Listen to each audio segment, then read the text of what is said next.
దేనికైనా గుచ్చుకుంటాయి. Video on చూడండి, ముళ్ళని ఫ్లోర్కి ఇలా రాసేద్దాం. ఎందుకంటే మళ్ళీ మనం చూసుకోకుండా పట్టుకున్నప్పుడు మనకు దిగపడిపోతాయి. ఆల్రెడీ నాకు 2 ఎక్స్పీరియన్స్ ఈ ముళ్ళు గుచ్చుకొని బ్లడ్ రావడం అనేది.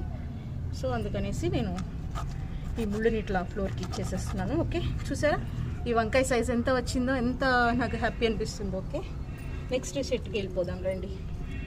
ముళ్ళు గుచ్చుకుంటే జాగ్రత్త. ఇది ఇంకా పెద్దది అవనిద్దాము ఈ వంకాయ. మనకు స్క్వాష్ వచ్చింది మా. స్క్వాష్ కోసాం కదా. ఎక్కడా కొయ్యలేదు. ఇట్లా కీర దోసకాయ చూడు, స్క్వాష్ స్క్వాష్ కాదు, ఫ్యాషన్ ఫ్రూట్. మర్చిపోయాను, ఇది కూడా కట్ చేయాలి. చూపించు, పెట్టు.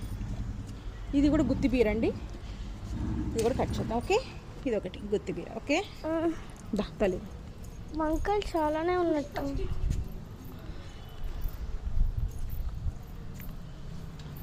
నెక్స్ట్ కీరా దోశ కోసుకుందాం రామ్మ. ఖుషి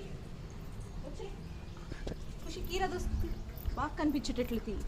ఈ సైజ్ చూడు, ఒక్కొక్కటి 3 kgs ఉంటుంది ఒక కీరా దోశ ఈజీగా. తీ బాగా, ఎంత సైజు ఉందో చూడండి. ఒకటే చోట గుత్తులుగా ఎట్టా వచ్చినాయో చూడండి. కీరా దోసకాయ ఇది ఒక వెరైటీ కీరా దోశలు. ఓకే, మా కీరా దోసకాయలు ఇవి. నాకు చాలా హ్యాపీగా ఉంది ఇలాంటి కీరా దోసకాయలు. మా బీన్స్ ఫస్ట్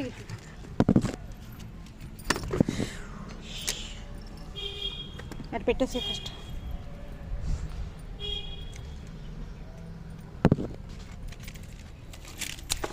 ఓకే, ఇది మన కీర. కెమెరా ముందు హ్యాండ్ అడ్డు పెట్టావు.